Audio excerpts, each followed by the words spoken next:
how to train your puppy to start going for car rides. This is Sparky and Bethany from the Puppy Academy, and we're going to go over our do's and don'ts of how to have your puppy in the car.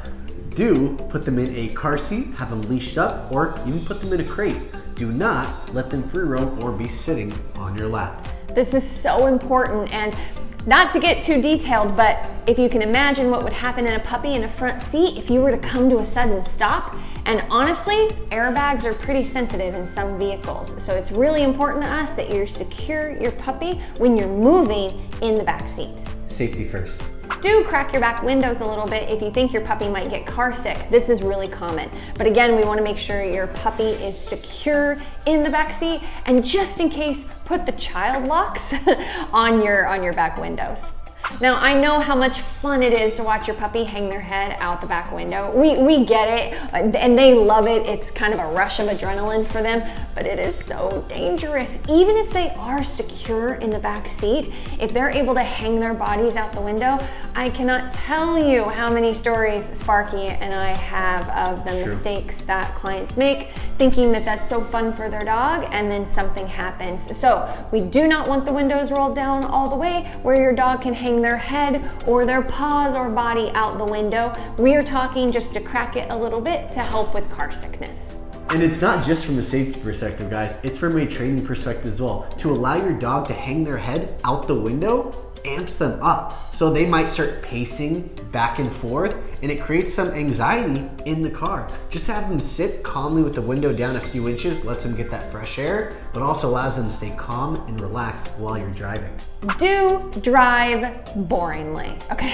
I don't want to tell you how to drive. I can't tell Sparky how to drive as much as I've tried, but it is really important that you pay attention to that, because puppies are really sensitive. They can get car sickness really easily, and that's because their crystals haven't fully formed in their ears. So you want to be slow to speed up and slow to brake, if at all possible. You'll learn very quickly when your dog throws up in your car a few times.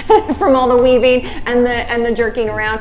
We're in a city, and so that's a really, really obvious one for us. That's how I learned. It makes a huge difference at home. So do drive slowly, don't drive like crazy.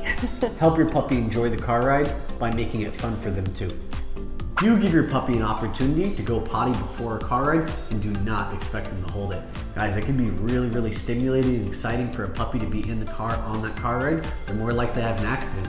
I also wouldn't give them water or food before a car ride. You'll just give them more ammunition to either have a potty accident or maybe even throw up in your car.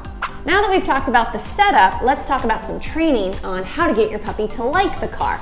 The first obvious one is food work. We want you to put your puppy in the car, have them sit, lay down, give paw, whatever you've taught them, have them do it in the back seat, okay? Even if you're gonna crate them, you're gonna put them in the back seat of the car and just work them for their food or treats. Make it fun for them so they see the car as something other than turning the ignition on, getting strapped in, and going for a ride, okay? So that's one of them. The other thing is how the dog enters and exits the car is crucial to how they view the car. So for us, it's just like the front door. If I have a bigger puppy that's gonna be able to jump in and out of the car on their own, and they're old enough to, they still have to wait to see a door open and wait for me to give them permission to jump in. So what that looks like is you walk up on leash, have your puppy sit, good, open the door, and if they just go to bolt in, that's a no and a reset. And then you close the door and open it again. You do not want the opening of the door to be the signal for the dog to leap in the car. And it's the same thing coming out of the car. You're gonna practice opening the door, having your puppy wait with some blocking, maybe sit down for food, then pick up the leash, then unhook them if you're practicing hooking them up, which is also important. Then pause, then jump out, okay? So basically we wanna make sure you're giving the cue to jump in and out of the car. Now you might think if you've got a little Chihuahua or a Yorkie poo or something like that, you don't need to do that. You'd be wrong. You can do the same thing, except you're picking up your dog. So what that looks like is they get all excited, potentially, for a car ride. You walk up, have them sit, open the door, and they can't pop out of their sit. They need to sit calmly.